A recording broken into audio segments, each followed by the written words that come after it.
All good. Yeah, Kirby's coming back. She's getting her picture. She and I are getting pictures. Okay. Yeah. Well, we're gonna go ahead and get started then. Okay, so today's class is called 7 Steps to 10 Listings a Month. And so we're gonna talk about what it would look like to take 10 listings.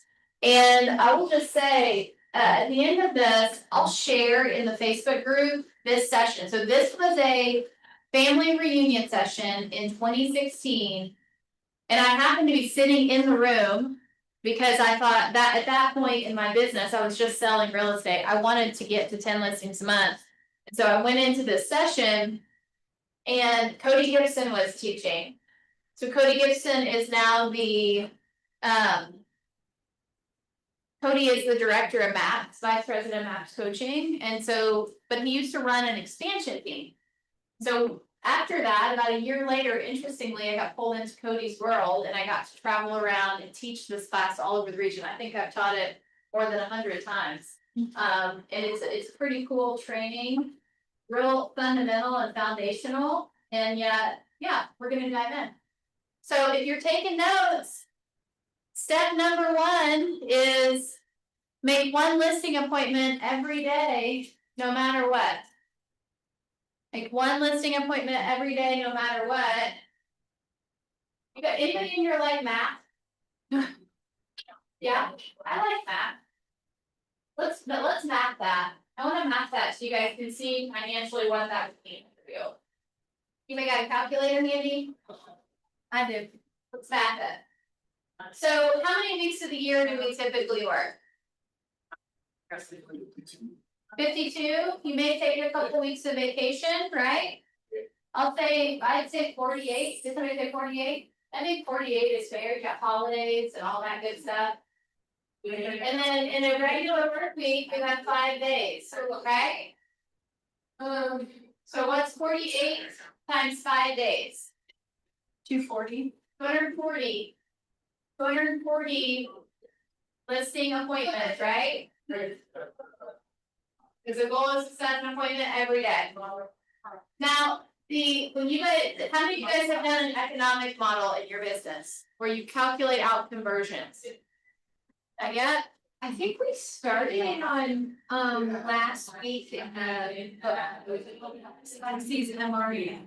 Yeah, probably. Because the economic model is the first model that we have to use.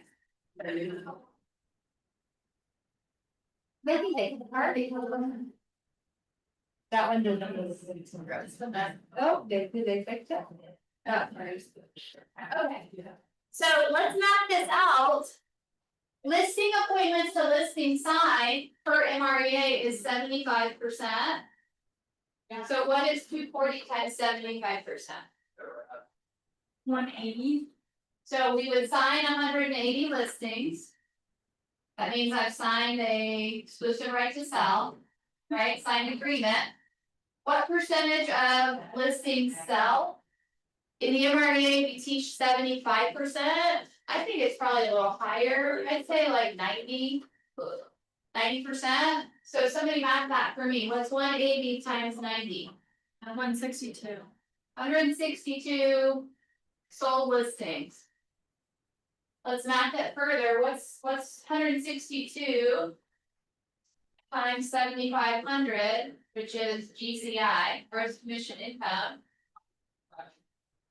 1,215,000. 1,215,000 in GCI. That's an MREA business. Millionaire real estate agent, gross 1 million.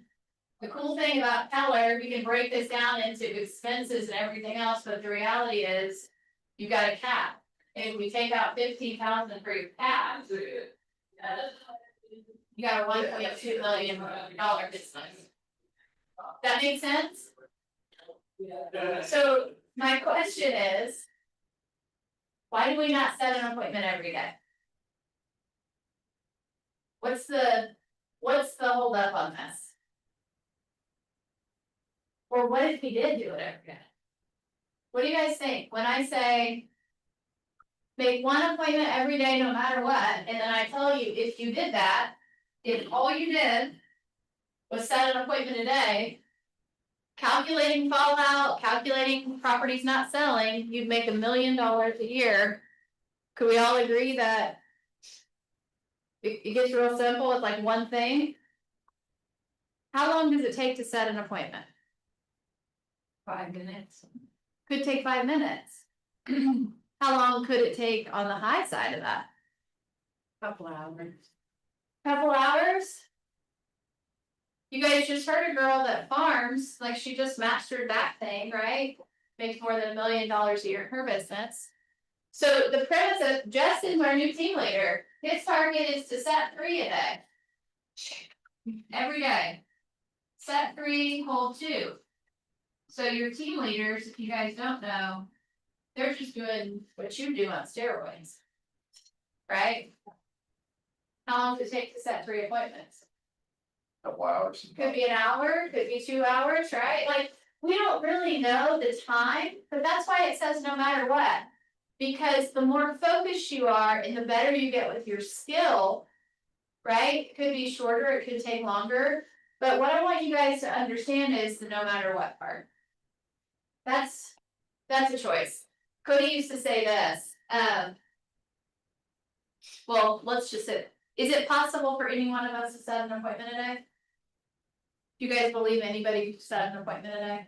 I do. What Cody used to say is every one of us can do this, yet each of us also brings our own level of desire and motivation. And that is your own thing. Like, we can't control what you bring as far as no matter what. So, I asked you guys how long it would take, and you said it could take 5 minutes. It could take 2 hours. Now, here's the reality. If you adopt this process, and your target is to set 1 appointment every day, and you set one in 5 minutes, can you go home? Could you go home? Good. I think you could. Yeah, if your job in your day is to set 1 appointment, if you set it in 5 minutes, you could go home. Now, if it takes 2 hours, 3 hours, 4 hours, 5 hours, then when we say 1 a day, no matter what, that means we gotta camp out and get that appointment. Does that make sense? So, if it works on the early days out, it's gotta work the same way on the days you choose to stay late. And that's what that sleeping bag represents. So making the appointment means making the calls, even if it takes 10, 20, or 50 calls. You don't stop until you have the appointment, and the reality is, once you commit to it, you wanna create a habit of, I do the things I say I'm gonna do. And that's a habit. So, let me ask you this, when we commit to things and we don't do them, is that creating a habit? Yes? Yeah. It is creating a habit, right? So if we have things in the calendar that we don't do, is that creating a habit around our calendar? Like if you put things that you're gonna commit to and you don't do them, habit creating can work positively or negatively, right? Like I could sit down, I actually do this, I eat jelly beans every night, it's a habit. Like about 8 o'clock, I start thinking about eating jelly beans. It's a habit. It's like I get bored and I start eating jelly beans. It's a crazy thing. And yet, is that a good habit or a bad habit? You ate enough for It's a fun habit. It's a fun habit. Probably not super good for me. I haven't got to a place where I'm willing to give it up, so I just acknowledge I have a problem at this point. Maybe president someday. I still eat Cheetos every day, so there's Cheetos and jelly beans, and it's like an actual thing in my world. You quit those over time too. Yeah, so I buy them on Amazon, buy a box of 100, yeah. But the reality is, when we create good habits, you become a person that does good things. And once you create the habit of setting an appointment a day, it's like working out. The first day you don't do it, how do you feel? Right. You feel weird. We were talking about that yesterday in the lobby. Justin needs to hire agents, that's part of his job, right? Get us in business with talent. And so once you do it multiple days in a row, like the day you don't, it's like, this is weird. Because you created a habit. How long does it take to create a habit? Made up? 21 days. 66 days for the one thing, I have heard 21 days before. Longer than most people stick to their New Year's resolution. I'll say that, yeah. Alright, step number 2 in the 7 steps is visit one for sell by owner or expired door each day. Cody was teaching this class in 2016. And interestingly, I had a coaching call yesterday with someone that runs a program at MAPS, and she teaches a class called the list to last, or the listing machine or something. Her name's Emily. She listed as an agent herself. You guys ready for this number?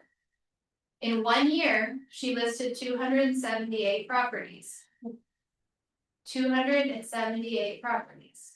She now teaches a match group coaching program on how to work for sell by owners, expires, and kind of farming mailers, right?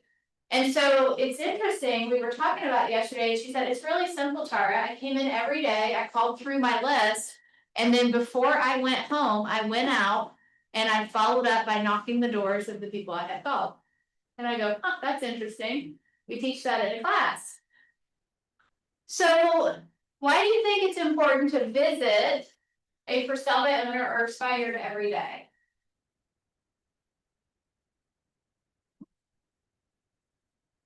Why would we maybe do that? It's a lot more personable in the phone call, Yeah, and they actually see that you're a real person. yeah, I agree with that. I sent expired postcards for like years, never got one. And this is a true story. I door knocked one home in my entire career, unexpired. How do you guys think it went? You got it. I got the listing. So I show up at the property. This is before I was at Keller Williams, so they didn't really teach us prospecting. I created this really nice packet. I wanted to win with expireds. So I go out to this house, it's in Clark County. I knock on the door. This older woman answers, and first she's kind of defensive, like, what do you want? And I said, hey, my name's Tara, I work here at a local real estate company. You have a beautiful home, and I saw that it just expired off the market, so I wanted to bring you some flyers. I didn't have a good script at that time, because I had been through both, so I kind of hold out the flyers, and immediately her defense goes down, and she goes, well, that's so sweet of you, Lenny, why don't you come in and I'll give you a tour. Walked me around the house, sat down at the table, I talked about the comps, marketing her home, and I didn't know how to close because I hadn't been to Bold. So I just said, well, thank you for your time. If you decide you want to list it, I'd love that opportunity. And I left. And about 3 days later, she called the office and said, some little girl came by. I want to sell my house with her. So I went out and listed that property. So you're gonna get 0%. You get nothing if you don't take the shot, right? But you've got a chance if you get out and you get there. And so my question is, when you see this door, and this is an expired or a FSBO, what does your mind say is behind the door? What's behind, like, just imagine you're standing at the door. What's behind the door for you? Scary person. A scary person? Opportunity. An opportunity? I think everybody has their own thing. I would say for me, it was a scary person. And now what I know it is it's my $1 million real estate business, right? So it's whatever you choose. Your first thought is always gonna be your first thought, but you get to decide how to reprogram that thinking into whatever opportunity you want. Now, I did door knock another house. This is interesting. I'll share it real quick. I was working for sell by owners. So the year that I got really hyper focused on this, I went to Bold. I made the calls and I listed 48 houses in 6 months. Then I went into coaching full time, so I didn't even finish that year. But I followed these strategies, and one afternoon I had set a for sell by owner appointment with the seller out in Frankfurt. So I drive out. And I'm in the neighborhood, and I pull up to the house, and I knock on the door, and I say, hey, my name's Tara, I'm here for our 3 o'clock appointment. And they go, oh, I think you have the wrong property. There was no sign in the yard, and I was like, that's weird. And I go, okay, let me just double check. So I pull up my phone, and I'm like, I'm supposed to be at 123 Main Street, is that where I'm at? And she goes, no, this is 321 Main Street. So I had like transposed 2 of the numbers. And I'm like, oh my gosh, I'm sorry, I'm a real estate agent, I have an appointment with a for sale by owner. And she goes, you're a real estate agent? That's crazy. I'm actually renting this house and we're looking for something to purchase. So I door knocked the wrong day home. And what was behind the door? An opportunity. It's just a numbers game, and behind every door is potential opportunity, right? All right. So why do we call for sale by owners and expires? So for sale by owners have one hand in the air, basically saying, I want to sell my house. A lot of times they're not using an agent because they have either a past experience or a misperception of what the agents do to provide value. Though if you guys are watching the NAR numbers, you know that in 2024, for sale by owner sold homes was 6%. It's the lowest ever in the history of the real estate industry. So if you bump into somebody that's like, I'm gonna sell my home myself, you should actually look shocked and appalled. You're going to sell your home yourself. Do you realize that less than 6% of sellers sell for sale by owner? And it's a historical all-time low. You absolutely are leaving money on the table if you choose not to list it with an agent. But anyway, for sale by owners have one hand in the air that says, I want to sell. And expired listings, they're my favorite. They have a hand in the air saying, I want to sell, and I actually will use a real estate agent to do it. That's a listing that another agent has put on the market and has unsuccessfully sold. Right? So both of these are kind of like cherry picking opportunity. You just got to be the one in the door first and have that conversation. So, you know what Cody always said was, just show up, be in the way for good things to happen. But we can't have good things happen if we're not in the flow of that activity. Right? So the eraser, you guys started working on your economic model. Another model that we teach and use is the 411. You guys aware of 411? So what are your annual goals, your monthly goals, and your focus each week? And so if our goal is to set an appointment every single day, and let's just say life shows up. Anybody here have kiddos? That's called life showing up, right? Like you have great intentions, you're planning to come into the office, set your appointment, and somebody is really sick and we got to go to the doctor. That's life. It happens. And so the eraser represents, if you erase, you must replace. And so what that means is, if life shows up and I don't get my appointment on Tuesday, what needs to happen on Wednesday? You gotta have 2 appointments. Right? Because the goal is that by Friday, you've set how many appointments? 5. In my sales business, when I was selling, I had a mass coach and we had an agreement. If I don't get my appointments by Friday, Saturday morning, I got to set appointments. How fun do y'all think that was? How many times do you think I had to do that? Not very many. Because the first Saturday I had to get up and set appointments and my family was outside playing in the yard or whatever. That wasn't a fun day for me. So being intentional and focused in your week is going to allow you to have the time off you need to be off. Right? So if you erase, you must replace. Otherwise, we just start creating gaps. So can we map that out? Let's do this math again. What's 48 times 4 days? Meaning I miss an appointment every week. 192. 192 times 75%. Yeah. Times 0.75. 144. 144 times 0.90. 130. 130 times 7,500. 975,000. 975,000, can you subtract 975,000 from 1,215,000? 200.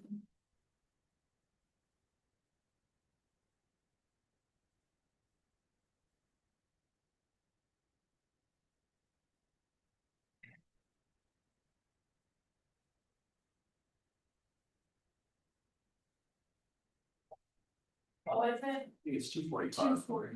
240? Okay, so just by deciding to not have one appointment a week, it's costing $240,000 a year.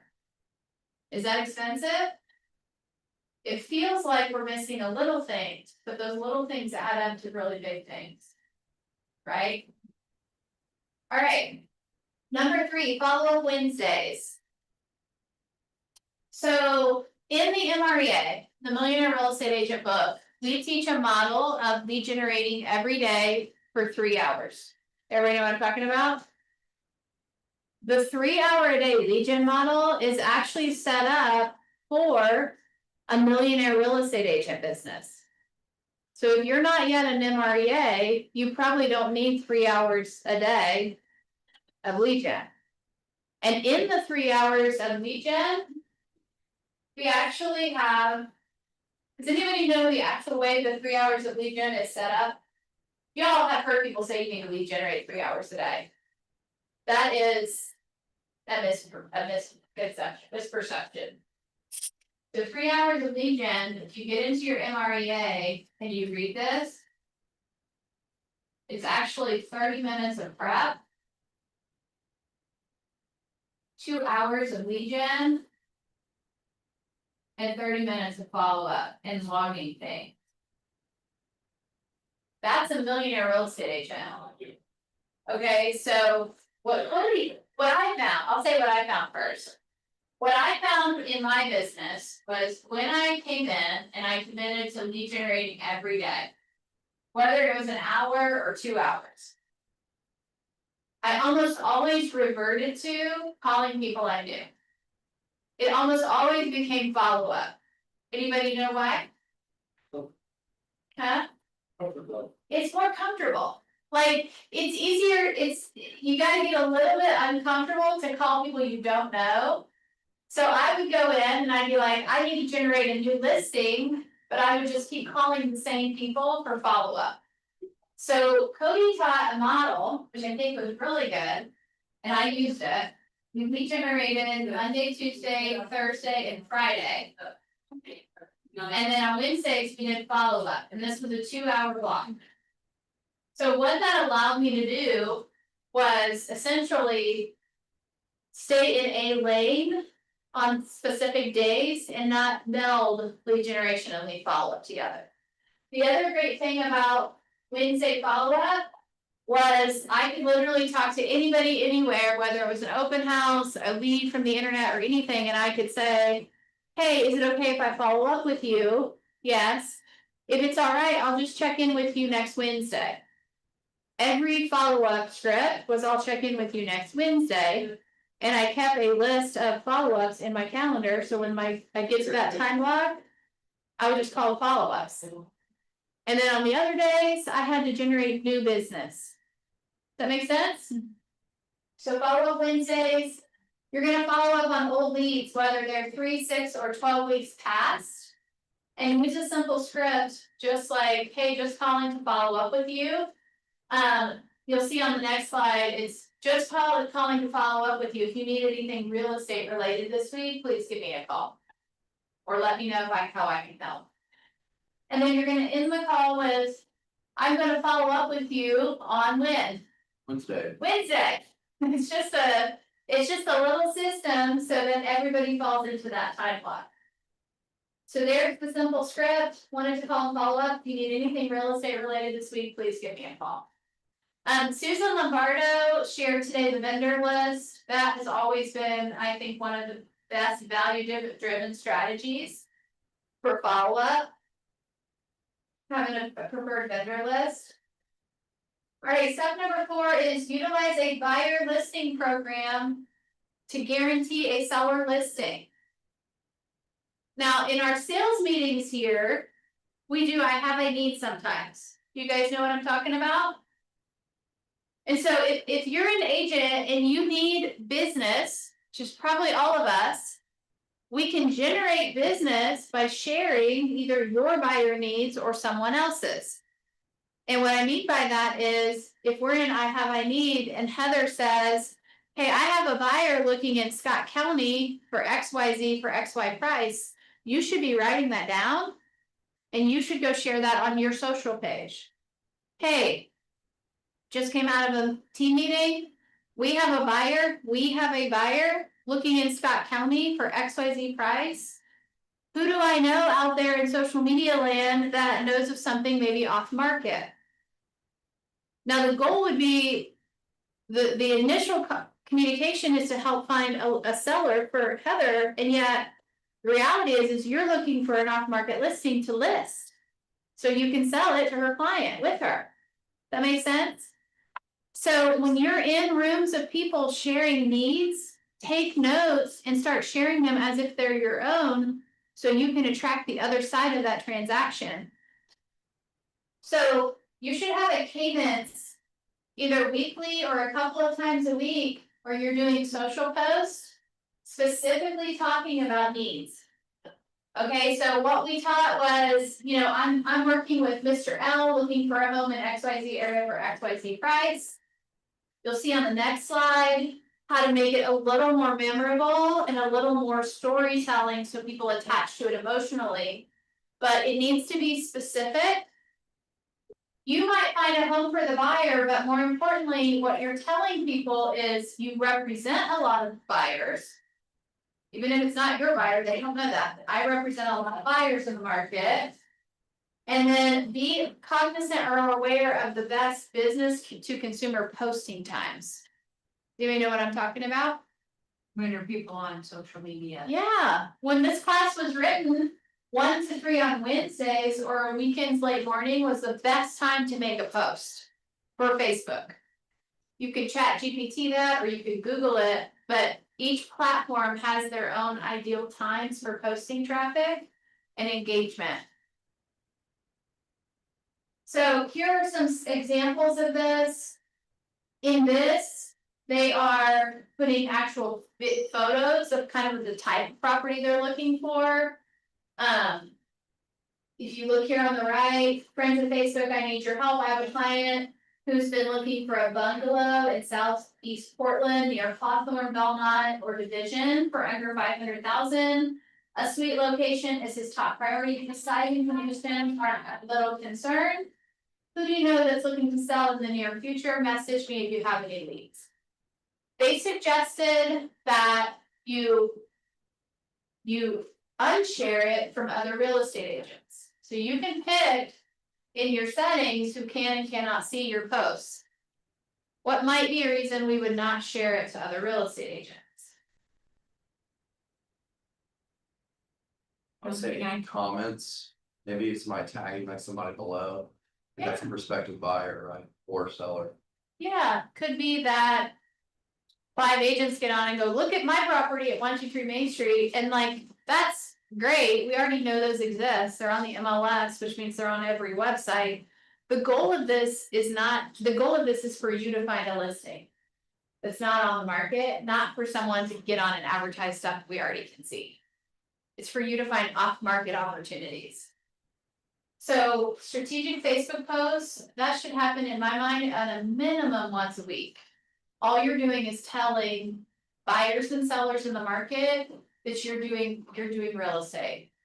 It's a top of mind awareness thing. All right, step number 5, every seller every week.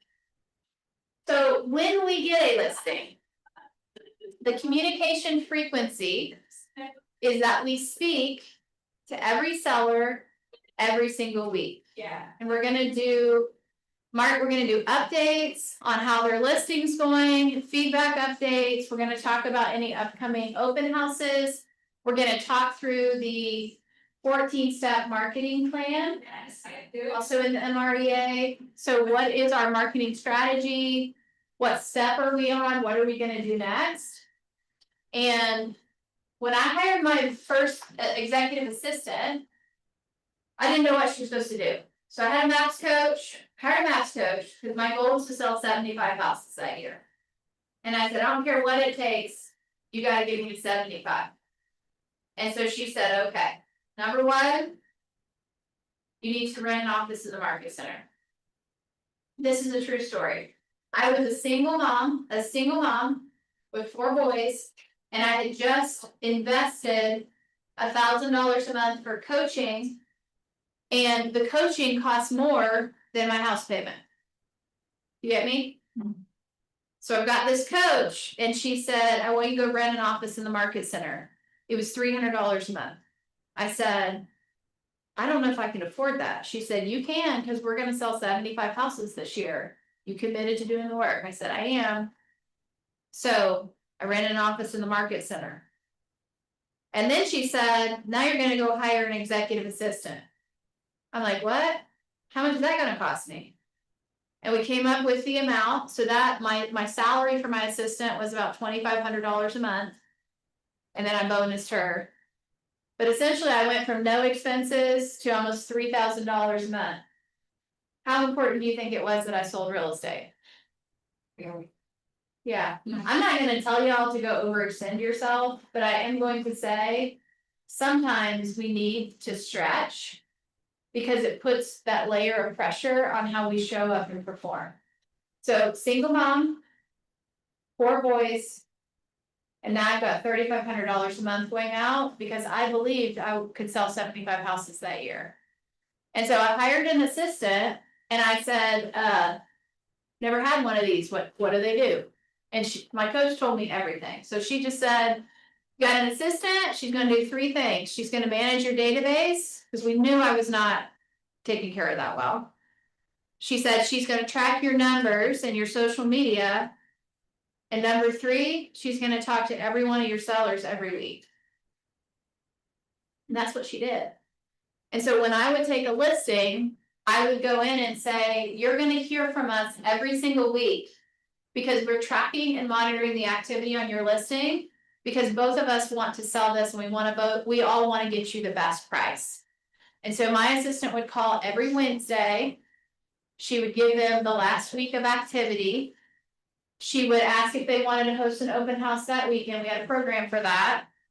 And then we would give them any feedback, any concerns on what we were working on. Why do you think it's important that we talk to every seller every week?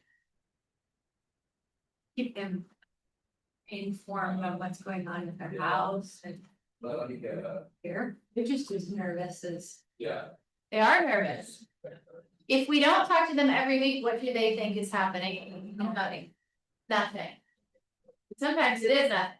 Sometimes we're actually working our tail off and we're just not telling them what we're doing, and therefore they assume it's nothing.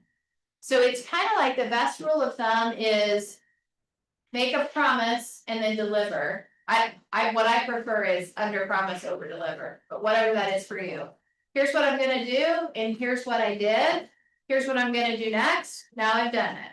Here's what I'm gonna do. Here's what I did. And you're just solidifying with them that you show up and do what you say you're gonna do, and they understand that you're working for the commission that you're gonna earn. Okay, so you're gonna talk to every potential and current seller every week. You work hard for the listings. Don't throw them away. Now, write this down. This is another part of this model. If the property did not sell in 3 weeks, so I go out to the house and I list the property, and I would say, Mr. and Mrs. Seller, I'm gonna be communicating with you every week. And yet, if it hasn't gone under contract in 3 weeks, I'm going to ask you to come into my office, into the market center.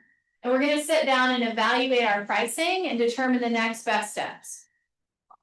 I didn't say I was gonna go back out to them, and I didn't say I'm gonna call you and adjust the price. I said, you're going to come into my office.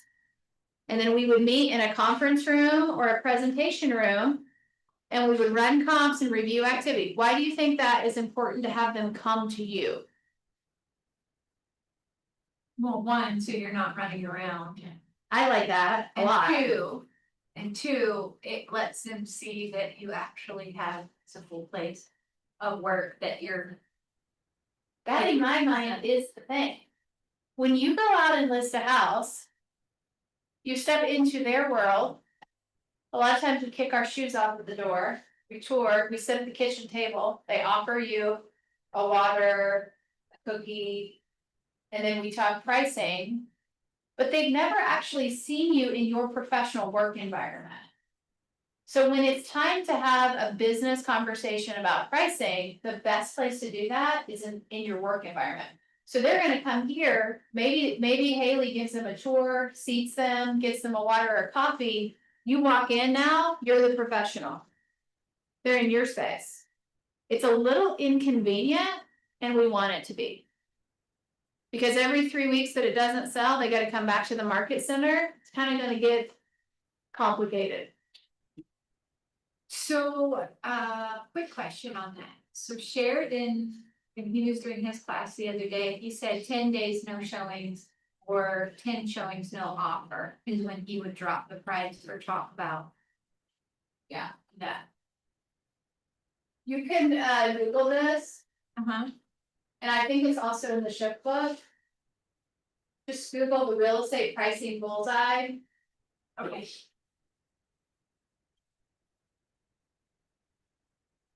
There's a lot of versions of this, but it's essentially this. But yeah, so that's an actual, This it's not is- just Sheridan.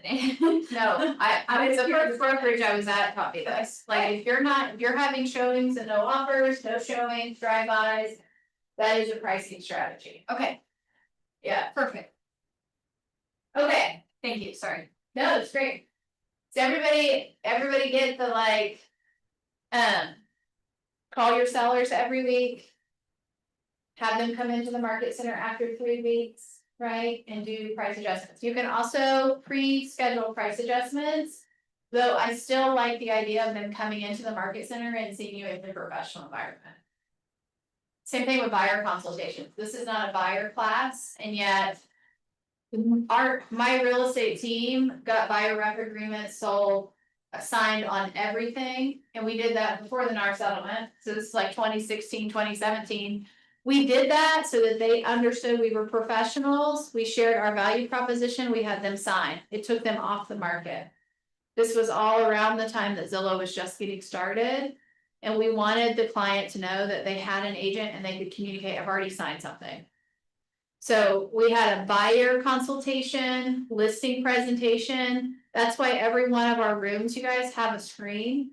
It's not for us, it's set up for you to meet clients here and have a value presentation conversation so you can get them signed. That makes sense? That's the purpose of all these presentation rooms, so you can meet clients here in the market center. Okay, step number 6, for sell by owner deals, if you must.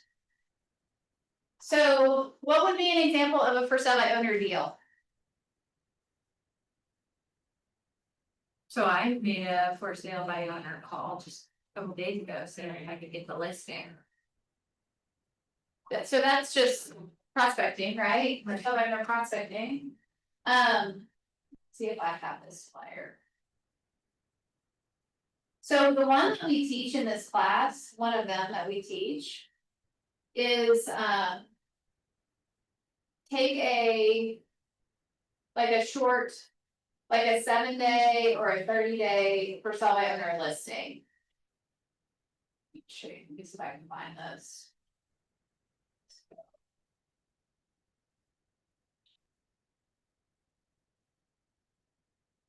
I have this somewhere, this flyer.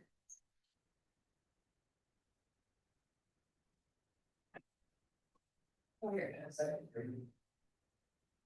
So this was a for sale by owner deal that we did when I worked with Cody, called House for Guarantee. And so essentially. We listed the property for 7%. Of course, nothing is standardized, right? do whatever you want with this, but. We listed the property for 7%, we would market the house, another agent found the buyer. We would, have a portion of that commission go to the other agent. We also had the option of, we market the house, we find the buyer. But they wanna navigate the sale and we do like the transaction, actually, hold on. Okay. In this scenario, we market the house, if they find the buyer, we'll do the transaction paperwork for 1% of the price. But in that scenario, 1%, we're not gonna cover the costs of the marketing materials, photo, or the website. Right, now, what percentage of the time did the seller find their buyer? Very. This many. Never had that happen. Could happen, and yet, by that time, if you're doing a great job, they're not gonna wanna navigate their sale, right? And the other option is, we market the house, we find the buyer, we navigate both sides of the sale, and we offered a little bit of a commission reduction to do that. This is just called hassle-free for sale by owner listing option. That's a for sale by owner deal potentially, because a lot of times with for sale by owners, they wanna know, well, can I still market it myself? And what if I find the buyer? So it's just us giving them an option should they choose to do that. Okay, number 6, for sale by owner deals if you must. The one that I had in my mind was a short-term for sale by owner listing, which is primarily used as a way to market a open house. So you're gonna call the seller and say, Mr. Seller, Mr. Mrs. Seller, whoever, I'm a local real estate agent, actually specialized in for sale by owner listings. And I see that you have this property on the market. I would love an opportunity to come out and help market an open house with your property. First option is, I can list it for 7 days and give you the entire listing experience with me, put it on the MLS, syndicate it to thousands of websites, do photos and everything else, and see if we can sell it at the open house. That's what you're going for. If you're doing that program, you're gonna be contacting them every day for 7 days leading up to it. And probably with the goal, if it doesn't sell it open, you extend the listing for a full term at the end of 7 days. It's like a 7-day trial period. Option 2 would be, if they're not up for the 7-day listing, you're gonna say, you're gonna try to get that first. If they won't go for that, okay, great. I'd love to come out and co-host this with you. Any buyers that come through that are interested in purchasing the home, now we know less than 1% of buyers purchase at open house. But any buyers that come through, I'm gonna hand over to you, and if they're not interested in your property, I would just love the opportunity to help them with something else. You're gonna set the open with them with the goal of either selling it or getting some buyer leads. Make sense? We have questions on that one? So I understand with you best. If you're short of the goal, do whatever it takes to get there, including give a for sale by owner a deal. And you know what Cody talked about in this section is get in the habit of taking 10 listings a month, right? And then 10 great listings will come. And this is true. We started listing houses.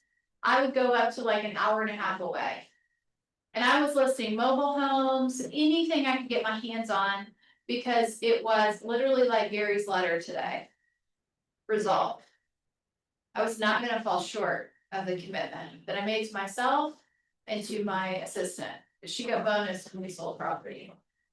And so then what happened is, as my inventory started building, we had a whiteboard in my office, and the goal was to fill all the spots with listings. When it filled up, I started shrinking the radius of where I would travel.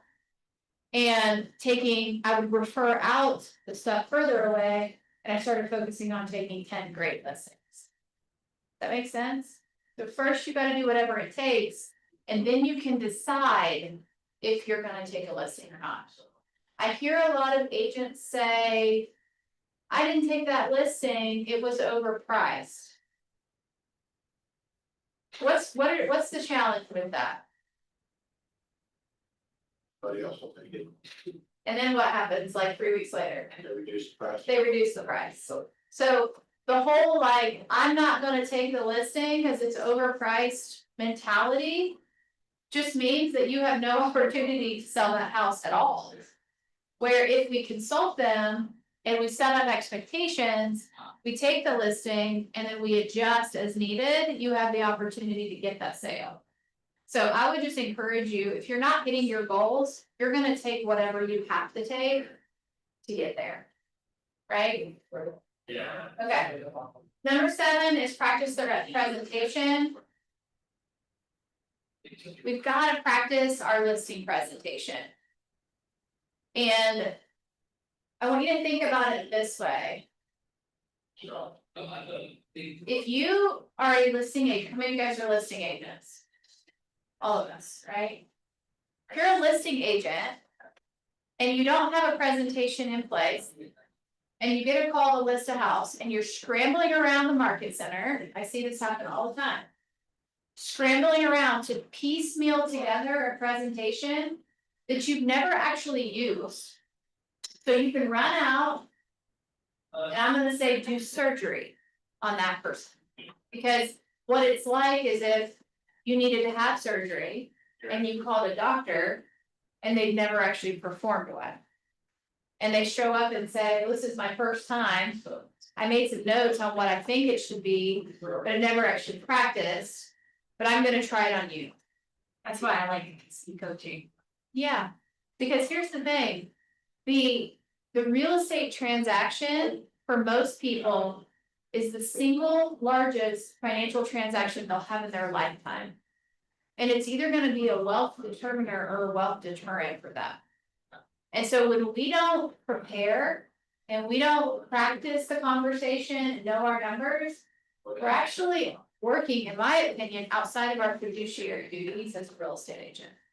So Cody's recommendation is to practice. He said 35 to 40 minutes a week. And you want to practice with 3 different types of people. You want to practice with people newer than you. Newer meaning they got in the business in a shorter period than you did. Why would we maybe want to practice with someone newer than us? Fresh eyes. Huh? Fresh eyes. Fresh eyes. I think also like something we say a lot is if you want to master a skill, teach it. So sometimes when you're the professional teaching someone else, you show up differently. Do you guys agree? The second one is you want to practice with someone better than you. Or in the business longer than you. Why would we maybe do that? Have better skills, they've seen more things. Better skills, they've seen more things, they're gonna probably give you actual objections that a seller may have for you to do some objection handling. The third one is to practice with your coach. And you guys have heard me say this. I believe, and actually I've heard this from Gary Keller. There's absolutely no one in any successful endeavor. There's every successful field of business or any endeavor, the most talented people have a coach. So the reality is wherever you are in your real estate career, you should be in coaching. We have productivity coaching or business coaching, that the goal of that is to get you up to cap. Once you cap, you're gonna go right into MAPS coaching. In my 20-year career, MAPS coaching has had the most impactful influence on my real estate business than anything I've ever done. And so there's not really a window of time where you wouldn't be at some level of coaching, right? It's just part, it just needs to be part of your business plan. So who do we have on the screen? Tom Brady. So here's the thing about Tom Brady. Was he good at football? Yep. Here's what I want you guys to think about. Amateurs practice so they can get it right. They practice just enough where they feel like they have a shot to get something right. But professionals practice until they can't get it wrong. And the best example I have right now is, I'll just use Kelly Wyatt as an example. Kelly's a professional billiards player, right? And she went out to Missouri or somewhere a couple weeks ago, and she was in a tournament. And Bo actually purchased the viewing ticket so we could watch her play.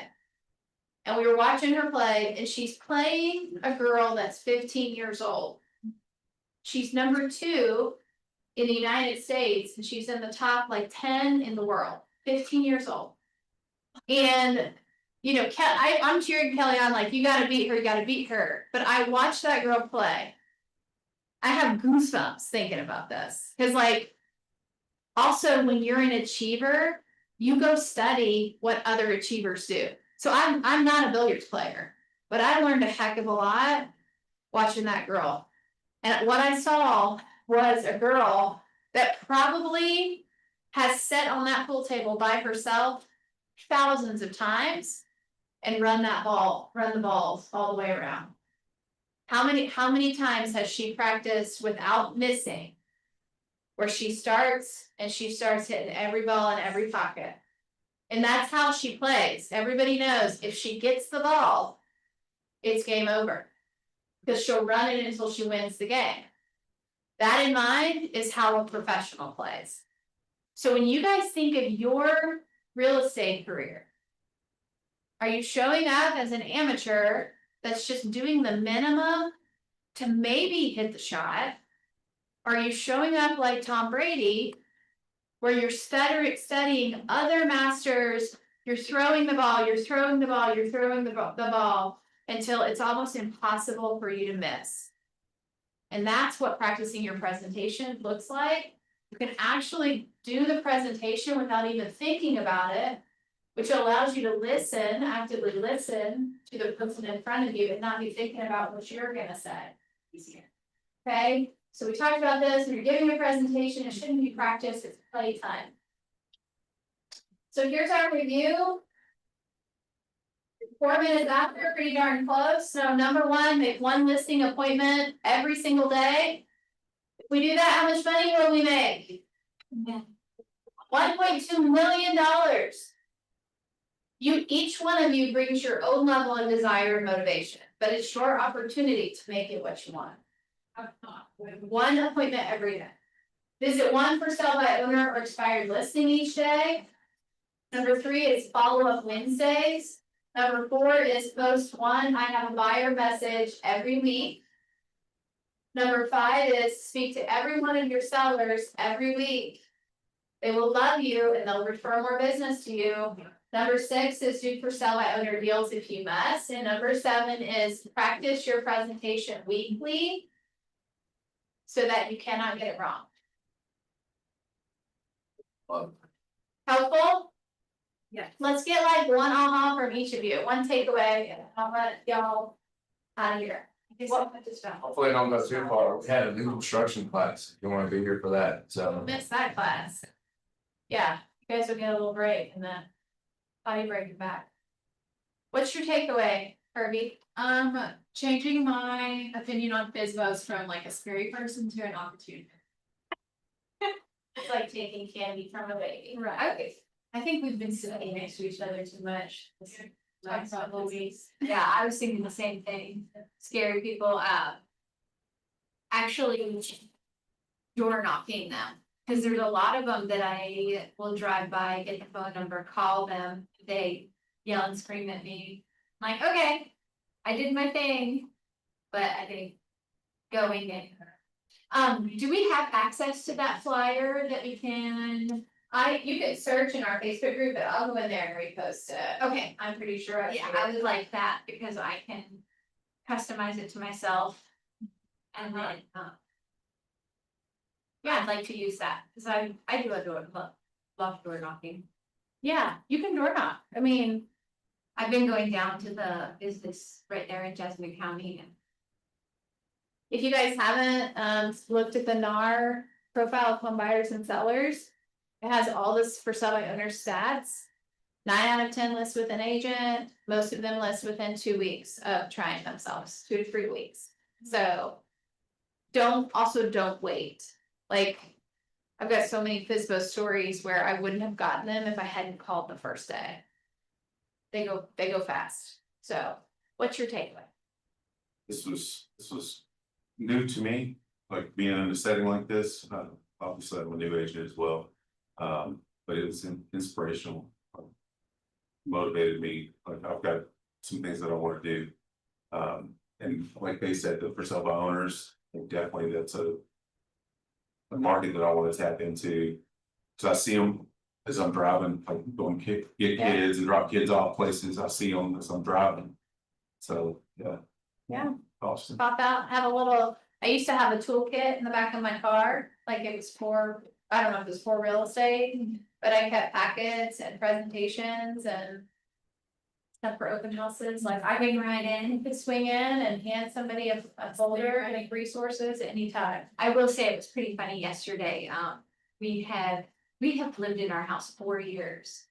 And I got mail. School sent previous owners. A school packet, so I just grabbed my postcard that I've been mailing out and drove over there, cause we've stayed friends on Facebook, drove over and Handed it to 'em. handed it to them, I was like, you guys got mail, and I'm gonna give you a postcard. Good, I love that.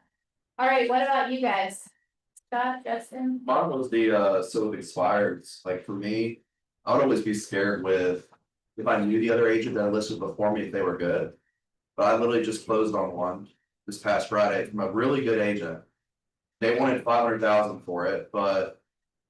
I asked them during my meeting, I was like, why do you guys not drop the price? They're like, no one ever suggested that we did that. It was on the market for 4 months. We just sold for 465 and they're ecstatic with it. Yeah. So. Just don't have preconceived notions of other agents and what their business looks like. Scott? Follow up Wednesday, organize your follow up and what Yeah. diligent system. More efficient. Yeah. It did help me because if I was running, I could just say, I'll check in with company today. It was just a standing system, you know. Okay, well.